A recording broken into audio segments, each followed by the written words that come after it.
పార్లమెంట్లో తప్పకుండా పాల్గొనాల్సి ఉండే కాబట్టి సిట్ అధికారులకు సమాచారం ఇచ్చి రాలేకపోతున్న సమాచారం ఇచ్చిన తర్వాత వల్ల తిరిగి ఈ రోజు రావాలని చెప్పి సిట్ అధికారులు నోటీస్ ఇచ్చిన తర్వాత ఇలా సిట్టు విచారణకు వెళ్తున్నా. నా దగ్గర ఉన్నటువంటి సమాచారం, నా దగ్గర ఉన్నటువంటి రికార్డ్స్, కాన్ఫిడెన్షియల్ రిపోర్ట్ అంతా కూడా సిట్కి ఇవ్వబోతున్నాను.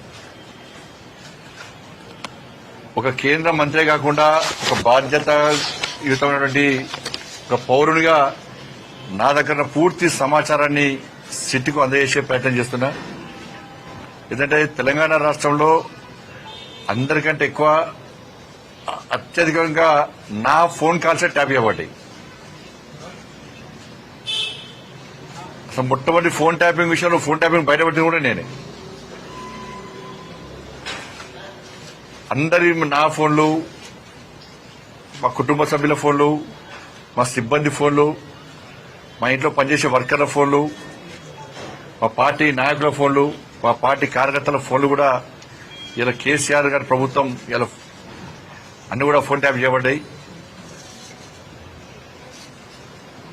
కాబట్టి ఈ విషయంలో ఇప్పటి కూడా ఈ కాంగ్రెస్ పార్టీ ప్రభుత్వం మీద నమ్మకం లేదు, సిట్ మీద నమ్మకం లేదు.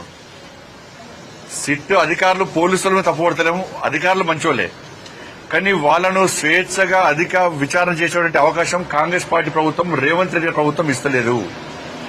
ఇదంతా కూడా టైంపాస్ కోసమే.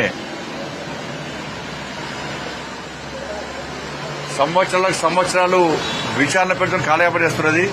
కేసీఆర్ కుటుంబంలో ఒక్కరిని ఇంతవరకు అరెస్ట్ చేయాలి. కమిషన్లు వేసినారు, టైంపాస్ చేస్తున్నారు.